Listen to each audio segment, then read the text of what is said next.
Media credit, file photo by Sarah Urtz, photographer sophomore guard Justin Mazzulla dribbles the ball during Wednesday's home game against VCU. The Colonials fell to the Rams 60-50.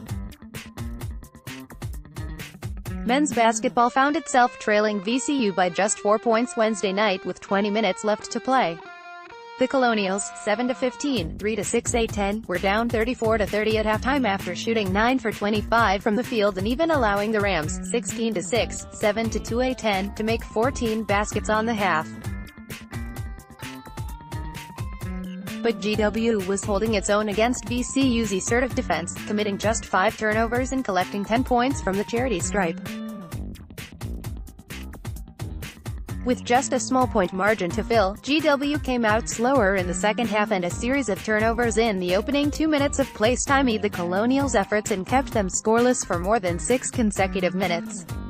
The Rams' 4-point lead slowly grew into a 10-point lead that GW never recovered from, and VCU left the Smith Center with a 60-50 victory. "They pressed the whole game, that's definitely what they do," sophomore guard Jack said. "And it helps intimidate people, and I think it intimidated us in the second half." Neither side boasted great offensive performances in the second half. The Rams outscored GW 26-20 in the frame on 9 for 30 shooting, but the Colonials were handicapped from the beginning by 4 turnovers in the opening 2 minutes. GW limited VCU to 0 for 10 shooting from the perimeter but committed 12 turnovers in the second half alone. "The game plan worked in terms of taking things away that we needed to take away, for the most part," head coach Maurice Joseph said. "We just were shaky with the ball to come out." The Colonials were led for the second game in a row by redshirt junior guard DJ Williams, who put up 16 points, fueled by 3 for 5 3-point shooting, in the losing effort.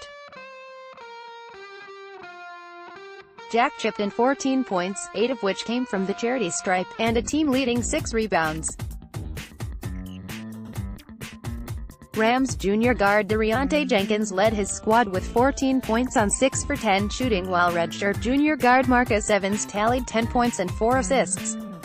VCU's sophomore forward Marcus Santos Silva ended the night with a double-double, 10 points and 11 rebounds.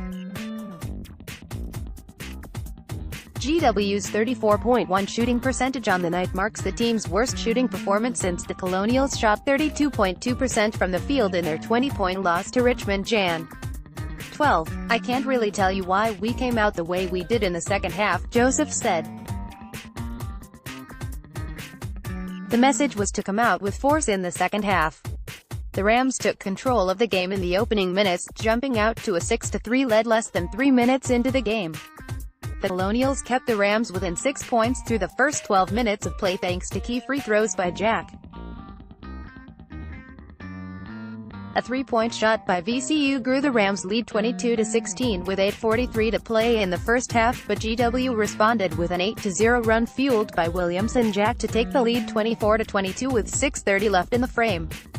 The Rams picked up 4 quick unanswered points until both teams went on a run trading baskets.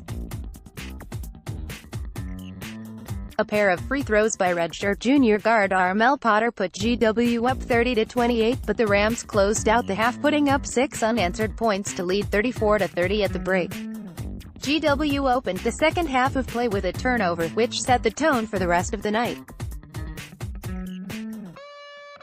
The Colonials went 3 minutes into the second half before taking a shot and kept nearly 7 minutes scoreless until a layup by Jack broke GW's scoring drought with the Rams up 42-32.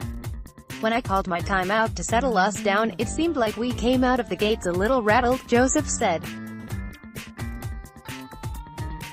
"And we never really recovered from that for whatever reason." The Colonials never regained a lead after the slow start, and while the Rams were also struggling to put up shots, they picked up 14 of their 26 second-half points off GW turnovers or second chances off offensive rebounds.